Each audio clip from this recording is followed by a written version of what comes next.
my gosh. I go to get something out of the file cabinet. I'm looking for ROGAM under R. Looking for ROGAM. And I see alphabetical romantic getaways in the medical file, and I'm like, This podcast is intended for educational purposes only. For our full disclosure, visit nc-midwifery.com. Was there on the floor in front of the drawer? Romantic was there a getaways. client? Herself Was up. there a client up there at the same No, time? we were between people. It was So just, what was it about romantic getaways in the middle of midwifery that threw you off so bad? It was like, which one of these things is not like Yeah. the other? It was just like you're going through. It would be like lug nuts or something. It was like Or romantic getaway. early labor, active labor, tacos. Tacos. Do you have And tacos with in your that, house? another episode of More About Oh, Birth. man. So we were having so much fun. We decided just to go ahead and roll into our next podcast that we promised you. You mean we're Brady? keeping all that stuff about the tacos and about you finding romantic Yeah. getaways in the file? Okay. Yeah. I apologize to our listening audience, but you got the inside scoop. the of inside Angie scoop. And Shannon. Shannon's fantasy life in the file cabinet. Romantic getaway. That's because she's been so much time working, she has to have these little cue cards Under inside. D, it says dream vacation. Under C, it says cruises I want to take. So in reality, Just kidding. we talked about this topic today and we decided just to go ahead. So Yeah. we're rolling. We are going to go ahead. So, in between these two podcasts, we were talking about how we wanted to approach this. And we realized there's a big piece of birth plans that people don't think about. And that is what happens if my birth plan falls apart and nothing that I chose happens the way I chose for it to happen and listed in my birth plan. So, Angie, give us insight on that because you are like on a soapbox about this. And just so our audience knows, you guys both have had experience with and without real like plans. Yeah, I mean, my first two were hospital births, and I didn't have much of a birth plan. I kind of knew what I wanted the second time and what I didn't want. And in all fairness, you always have a plan going into your birth, but you guys had a written out Always plan. have a plan for everything. But you have a written out plan is what we're talking about here today. Yeah. Yeah. There's something about thinking it out, writing it out. So we're going to walk you through that. But Angie, you talked to us about why we have to wrap our head around the fact that it may not go the way we have it written on the paper. Right. Well, I think that there's kind of a fine line there because you know that we are all about preparation. Being educated, being informed, being aware and prepared, and having, a birth plan and some things written down as part of that. But this can go in a bad direction, especially maybe for more type A people or people that are worried and fearful or people that just really want to have it go a certain way. Yeah, if you're so fixated on everything going just the way you have it listed, then you shouldn't even do a birth plan. Exactly, yeah, because the birth plan is just going to reinforce, those traits in you, and it's going to maybe make you feel like, yes, I'm in control and I've got it all planned out. But really, the name of the game in birth and labor is flexibility. Oh, yeah. And your true strength to be able to, or your true strength is shown Go with the in flow. how flexible you are, not in being able to make things happen a certain way, because labor rarely goes exactly the way you think it's going to. I think the most important thing is just having thought through it so that you kind of know, you have some background, you have some information about how things typically work and what things are available to you and who you might like to be there and things you might like to focus on. It's more of a guideline than a script, if that makes sense. That was deep. Can we make sure that we got that? Yeah, we did. We have that. We recorded that. You can quote me on that. So deep. So here's another deep one for you.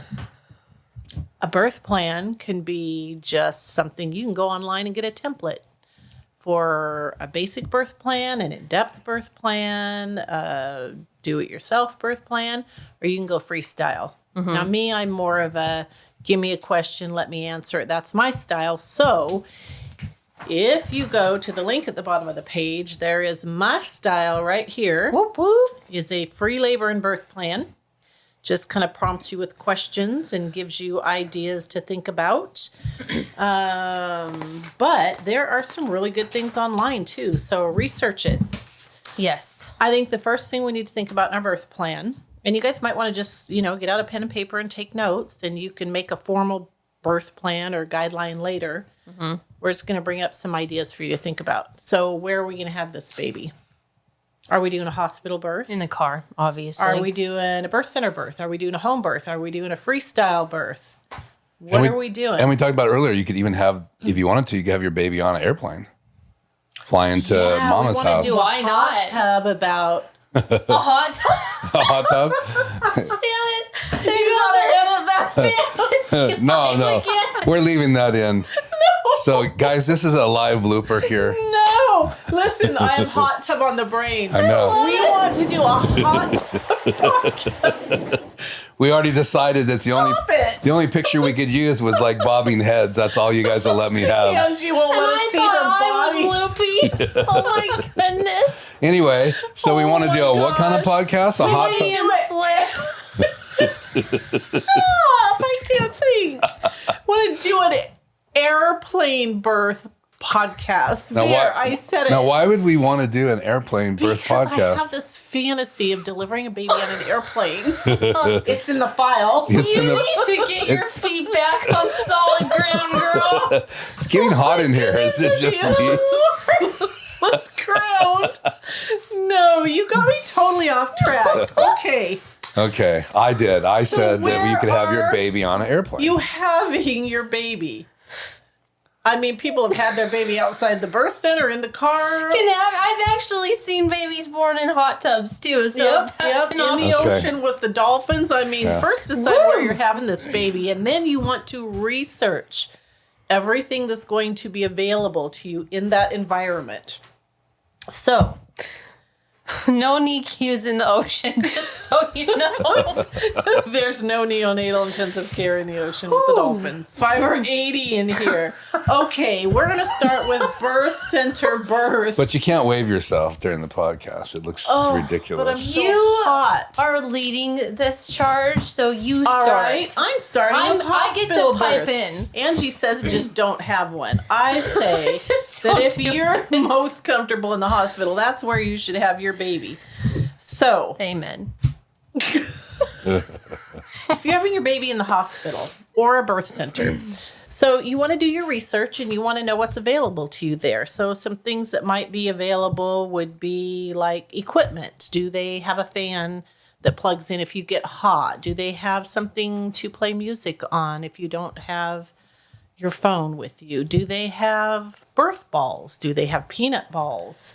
Ice bags. Yeah, can they create an ice pack for you or a heat pack?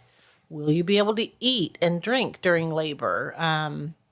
What options do you have for what's going to happen with baby at the birth? Can daddy cut the cord? Can he help deliver the baby with the doctor?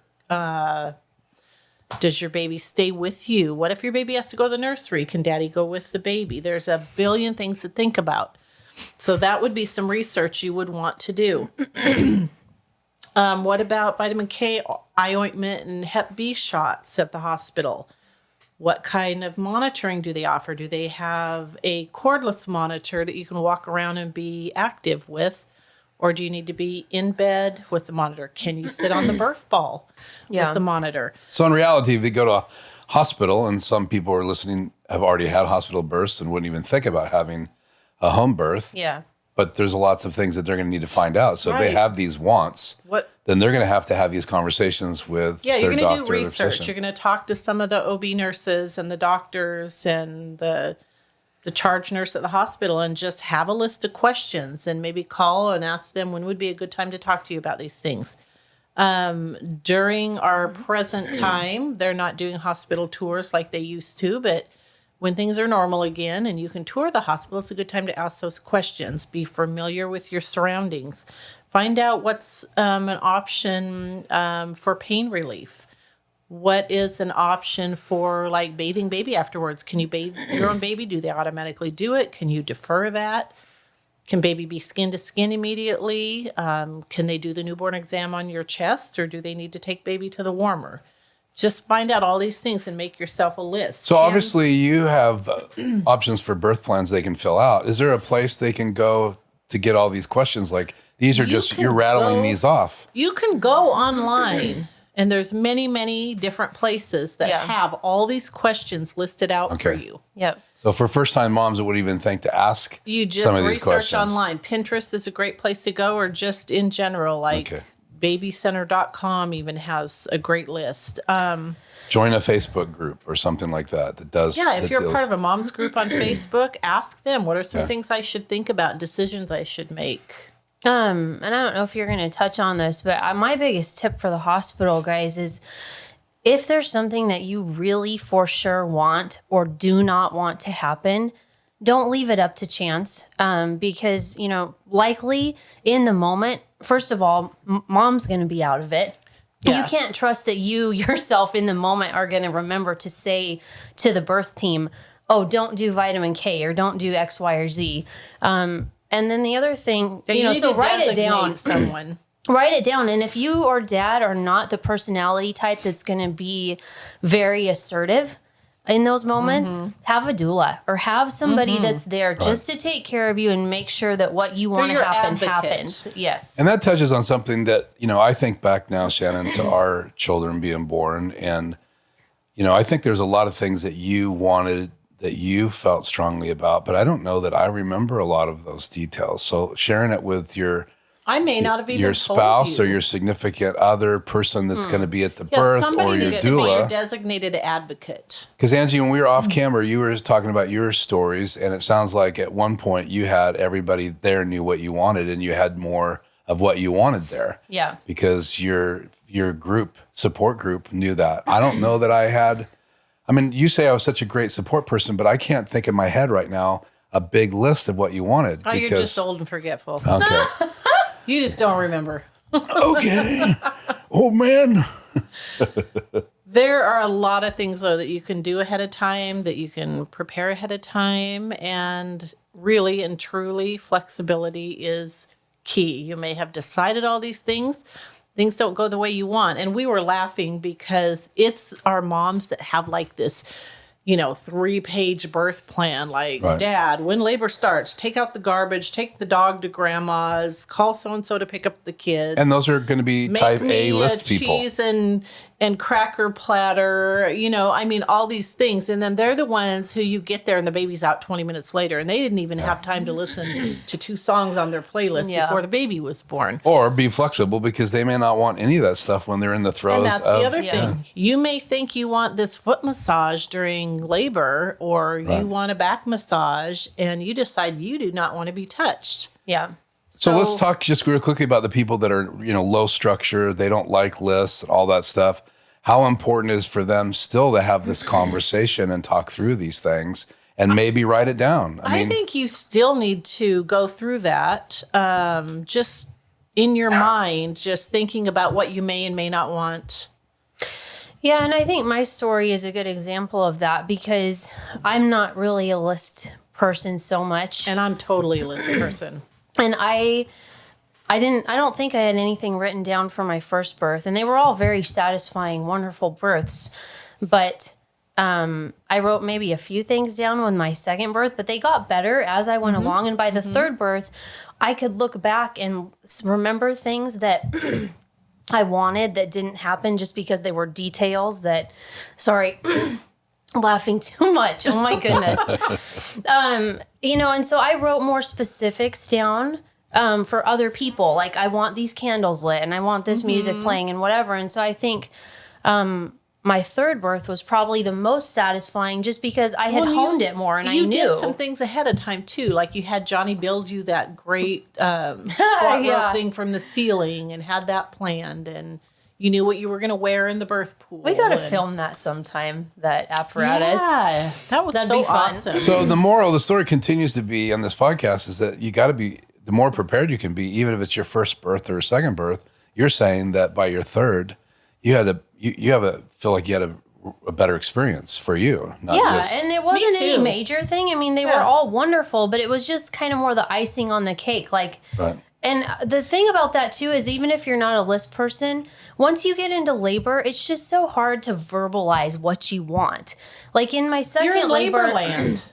You're in labor land. Like the lights being so bright was bothering me, but it never made it to my conscious brain to Right. say that. And so for the third one, I remembered to tell people, turn the lights off. And Yeah. it was just like, this is the way I wanted it. This is nice. And it made it, I think nice. a big if is important. So you might make a birth plan and say, if this is the way labor is going, then this is what I would like. If Yes. this is what happens, then this is what I might like. So Yes. Contingencies. yeah, plan A, B, and maybe even C. Like if labor's happening fast, I'll call the neighbor to pick the kids up. Yeah. If labor is not happening fast, we'll wait for grandma to get here from 45 minutes away. Yep. I mean, just, flexibility. Yep. So with the birth plan that we have an outline for, the labor and birth plan online, it kind of just starts out talking about like, what is your ideal labor and birth? Like, let's just give an example. Like if you were to do this again, when you do this again, Oh, dear. I'm telling Johnny. when you do this again, what would your ideal birth look like? Let's just role play and give him some ideas. Oh, boy. So I know you would choose to have a home birth. Right. That'd be pretty bad if I chose not to, given the profession that we're The in. midwife Oh, is boy. going to the hospital. Yeah, but it is all about what you would want in your next birth. So Yeah, I had that somebody could who change. had 5 home births, and with her last one, her 6th, she knew it was the last one. And she goes, you know what? I think I just want to go get an epidural this time and not feel it. Yeah. That was the birth that she goes, I feel something down there. And nobody was in the room, and I lift up the covers, and there's a baby's head. Wow. I'm like, you Yeah. really don't feel anything, do you? Wow, goodness. Yeah, I don't know, guys. That put me on the spot. I don't know. What would your ideal? Well, think about it. What would your ideal birth look like? It So- would look like my last one. So who would be there? Johnny. Your husband. My That's probably a husband, good person to have there. Not like a huge room full of people, but my mom's been at all my labors. I would love to have her there. So the lights might be dimmer this time, right? The lights are low. Would the yeah, kids low be there? lighting. The kids could be there if they want. Okay. Yeah. You gonna let me come? Shannon would catch the baby. The thing that always helps me is having all my little like birth affirmation cards and birth cue cards, especially for pushing, because it is so intense. And I have freaked out less with each birth. I'm hoping that trend continues if I ever have another one. But having somebody step in and even have it on their notes to remind me, okay, what you're feeling is totally normal. You're just making that transition into pushing, and it's okay. Stay with me. Do this, do that. You see breathe. how personal and unique each of these can be. Yeah. Oh, yeah. Because somebody else might say, when it's time to push, just leave me alone. Leave Don't me talk alone. to me. Don't talk to me. Don't rustle the papers. Yeah, don't- And Yeah, also, noise. I'm thinking about from your husband's perspective. If I hadn't heard you sharing these things, I would not have a clue. It's right? really important to share these Yeah. ideas and ideals with your support team. Plus, just the fact that Shannon asked you, what would you do, forces you to think through the process and Yes. visualize. And Yeah. I think that's an important step. I think the more you can visualize your birth going great and being calm and all that Yes. stuff, the better it's going to be. We talk So, about that. Would you have a birth pool? Or would Yes. you birth on land? What would you wear in the birth pool? What I wore last time because it worked out so well. Nice maternity swim top? Yeah, with the personalized extension on the bottom, because my belly was so big that even the large maternity swimsuit top didn't cut it. So Wow. my mom sewed on an extra 6 inches ruffle on the bottom. What a good mom. Yes. So another question might be, are there any previous birth experiences that you do not want to repeat? Yeah, that's such a good one to think through. So anything come to your mind? The bright lights, that one bugged me. Okay. And what was the best part of your last birth experience? Something you'd want to do again? Oh boy. Well, the ropes. I think I would totally squat do that rope. again. That was awesome. That was totally We awesome. had ropes that were positioned over the birth pool, so I kind of was able to do a combo. Like, Do you have a picture? Yeah, we Yeah, do. we do. Okay, we'll put it a up. picture up for the YouTube podcast. Think we can find it? Oh, Okay. yeah. If we can find it. if we can find If it. it's on the edited screen, version. if it's on the screen right now, we found it. If it's I not on have the one screen- in my phone. Okay, Okay. just We'll cut out Peace any and love, parts of people, you. okay? Peace and Yeah. love. But it sounds like such a cool. So you had It that was so over the cool. birth pool. yeah, it was So you- perfect because it was like I could kind of transition to laboring, not in the water to laboring in the water just super smoothly and And you easily. even sat on the edge of the birth pool at one point. Yeah, I hanging really. onto the rope. It was kind of So- interesting because I had a water birth, but I really didn't You didn't labor that labor much in the water much in the water. Yeah. I got down in the water really to push. So Yeah, it was. But it a was perfect great. example, you could never have had that if you hadn't prepared ahead of time. Oh, it was a lot of preparation. Yeah. It's awesome. So I like to ask people to think about any fears about upcoming births. And like we said in our last podcast, a lot of times the fears that people have are about tearing or, Yeah. what if this, what if that.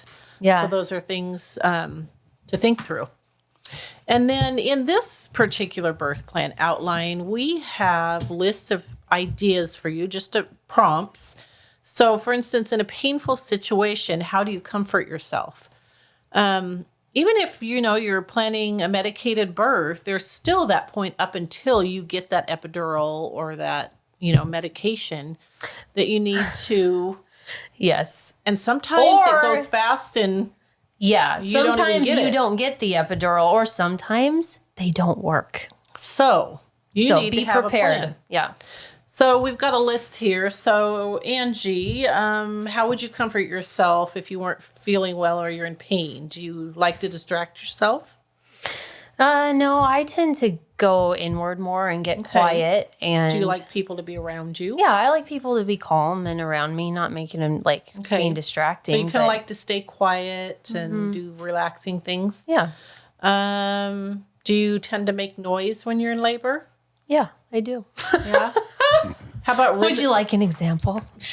Go No. for it. Oh, have we told this story before? Probably. It was so funny because at one point I was saying, ow. And I thought in my head as I'm saying it, I can't say ow. That sounds wimpy. And so then I changed it midway and it came out out. So instead of ow, it was works. out, which is like maybe a little less wimpy. I don't know. Yeah. More productive. Hey, you were just telling that baby, come on, out. Get out, baby. Out. And the baby's going, okay, I'm coming. So you did a water birth, so clearly you like to comfort yourself with a warm bath. Oh, yeah. Anything else you can think of that is kind of your thing? Having like a ritual, like a little rhythm or rhythm. ritual. Yeah, where it's like, contraction starts to come and you do this, whatever it is. Afterwards, you take a sip of something, keeps you hydrated and nourished. So And you take a deep breath and relax. yeah, little rituals. Yeah, I know with me, I really liked the room cold. I liked the warm pool, but I wanted the room cold. When I was in the hospital, I liked to move during a contraction, and I wanted Keith to be touching me during a contraction. So, yeah.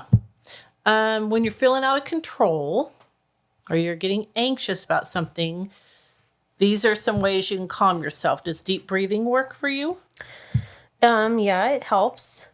I think the reassurance is huge from other people. And I think, again, my little cue cards, like reminders of, this is normal. This sensation is normal. Because bodily sensations that you just don't feel on a daily basis can be so strong They and kind of powerful. throw you for a loop. They do. They can almost take over. And so just, using your mind as a powerful tool to like navigate or, redirect your thinking is just helpful. So Even if you have pain relief during your labor, you've got an epidural, or you have medication on board, sometimes anxiety sets in. Like you can't numb anxiety with an epidural or yes. medication. Right. So you need to think about some of these things too to relieve your anxiety. Well, isn't it true that some people, when they're having those moments or anxiety or things are like Angie describing, where things are feel like out of control or new.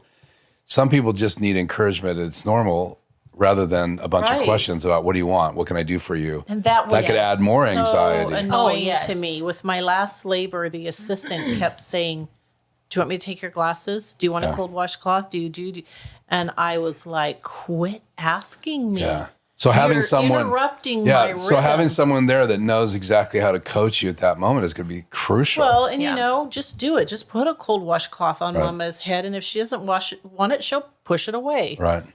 Yeah, If that's she wants her glasses off, trust me, she'll take them off. yeah, that's something that they tell birth partners, or birth attendants is don't ask mom questions that are going to make her use her thinking brain or her forward brain. Because you she can needs the other part right you can now. ask feeling questions or questions that, tap into more of that primal part of your brain, but you don't want to ask like Well, and the detailed general questions. rule is when you're in the middle of a contraction, don't ask him no, anything. yeah, don't ask anything. Yeah. Don't ask him anything. Interesting. And you don't ever have to worry about a laboring mom telling you what she does or doesn't want. I promise you, she will let you know if you're doing something that irritates her or if she needs something. It's God's way of letting them be confronting. So hospitals have gotten really relaxed recently, which is awesome, about eating and drinking in labor. If everything's going normal and you're having a great labor and there's not, talk of maybe having to do surgery, then you can eat and drink in labor. Yeah. So, what are some great things that you had during labor that were beneficial to your laboring body? Lasagna. No, I'm totally does kidding. not recycle Fettuccine. well. Fettuccine. No, things that are easy to digest. I did a protein smoothie this last time. I think liquid nutrition is a really great thing for labor just because it digests easily and quickly. Yeah. Digestion slows down during labor, so think about things that are going to give you a big punch. Yeah. Yogurt, banana, broth, juices, Yep. drinks with electrolytes. We talk about this all the time, but it's huge. Oh, yeah. Yeah. Makes a big difference. And then, during your labor and birth, what are some things you think you might like to do? We have a list here like walking. Do you want to walk in labor? Find out if you're at the hospital, find out if they have that cordless monitor Yeah. that just sticks on your belly and you can go for a walk. Is there a tub or pool available to you to use? Would you like massage? Would you like prayer? Do you want to change positions? Do you want to try a cold pack? What about essential oils? Obviously, at home, you can use essential oils and candles and things. There might be rules at the hospital or a birth center about what you can and can't use. Yeah. Do you want to rock in a rocking chair? Is there one available? Can you borrow one from someone to have at home with you if you don't own one? Do you want someone to help you with deep focus or visualization? You mentioned that you really liked encouragement and reassurance.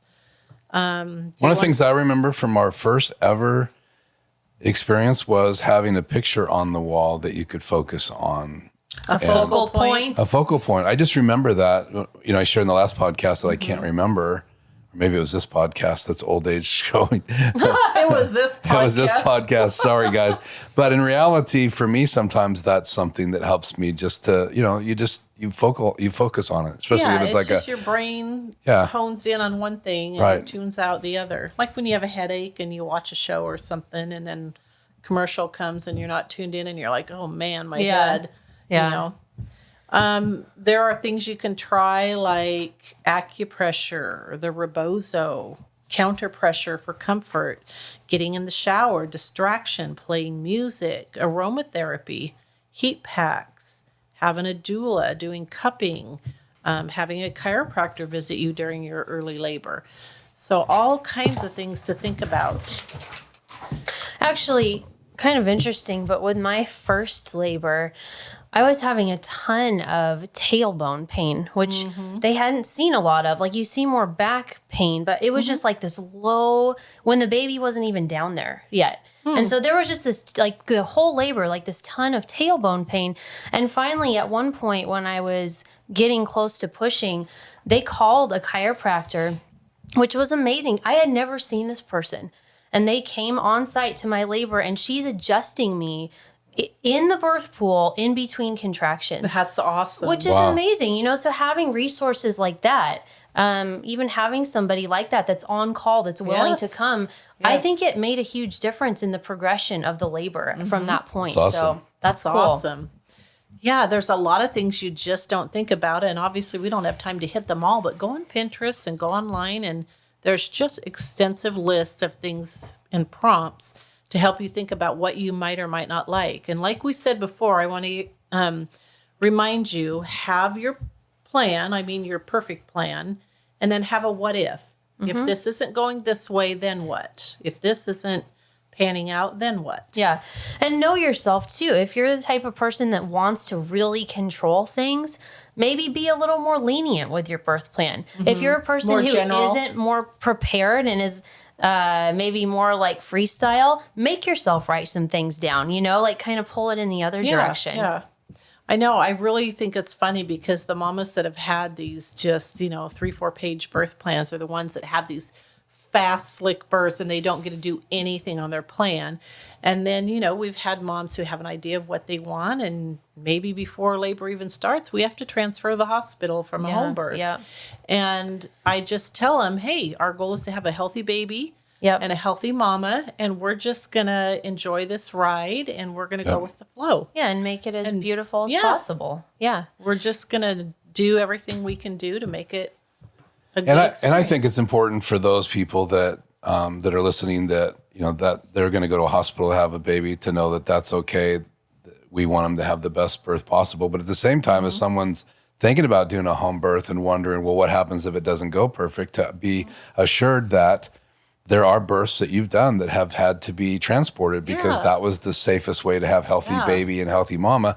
So they might as well go ahead and try a home birth and see if that's something that they're going to be able to do rather than be worried about what's going to happen. I'm going to add something here too. No matter where you choose to birth your baby, if things end up happening because of whatever, maybe baby's heart rate isn't where it ought to be and it's just going on for a while, and there has to be some sort of intervention, that's okay. That's what these professionals are there for, is to make sure that That's right.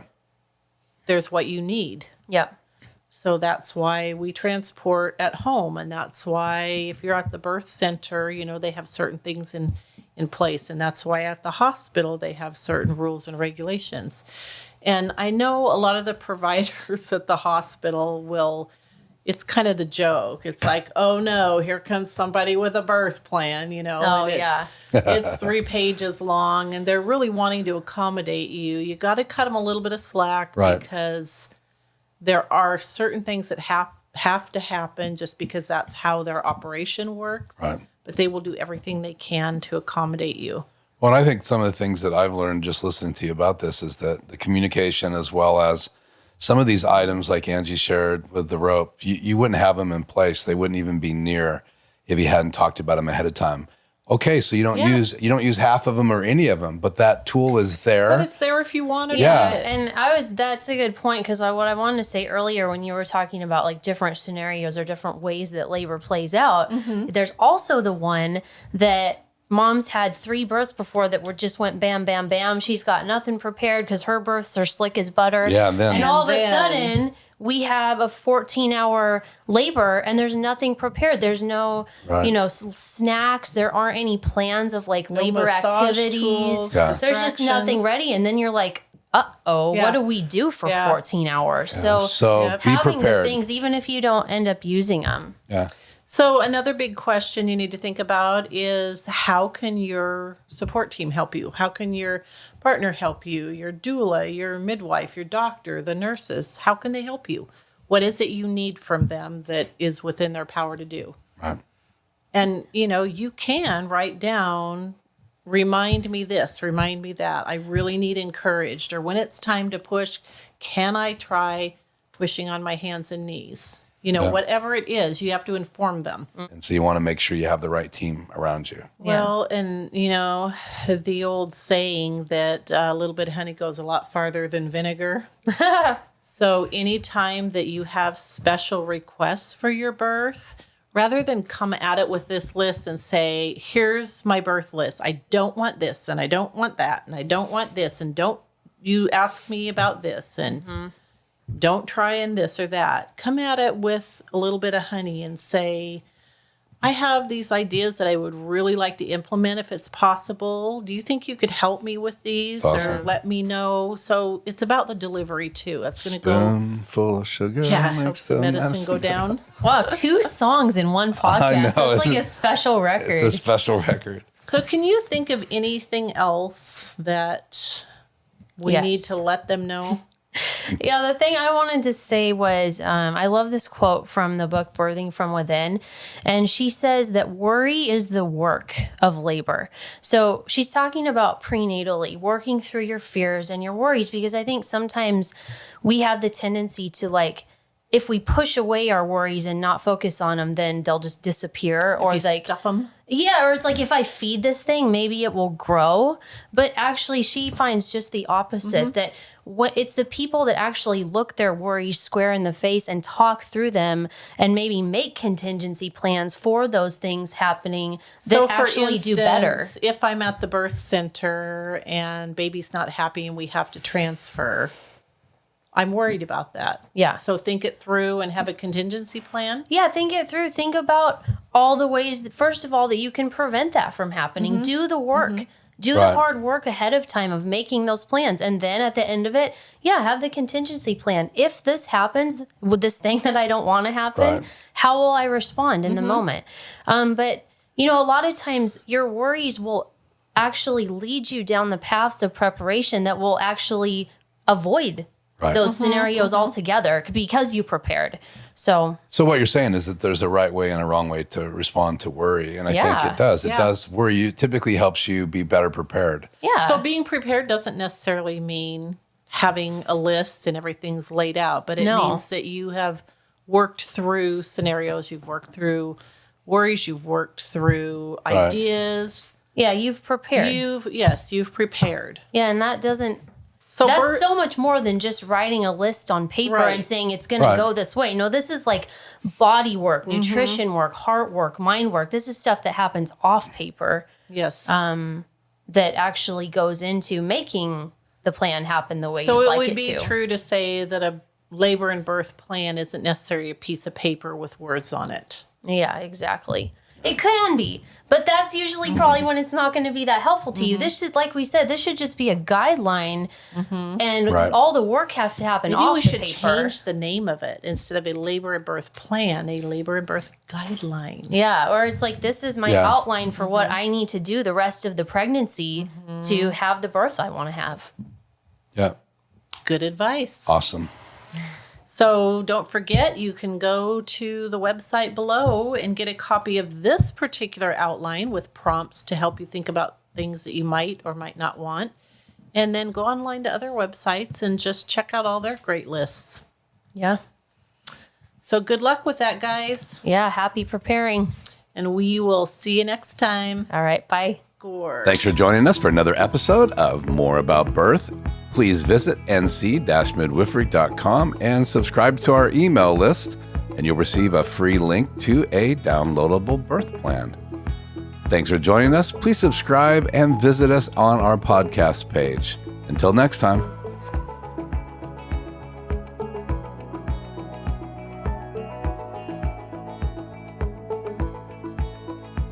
This podcast is intended for educational purposes only. For our full disclosure, visit us at nc-midwifery.com and our podcast page.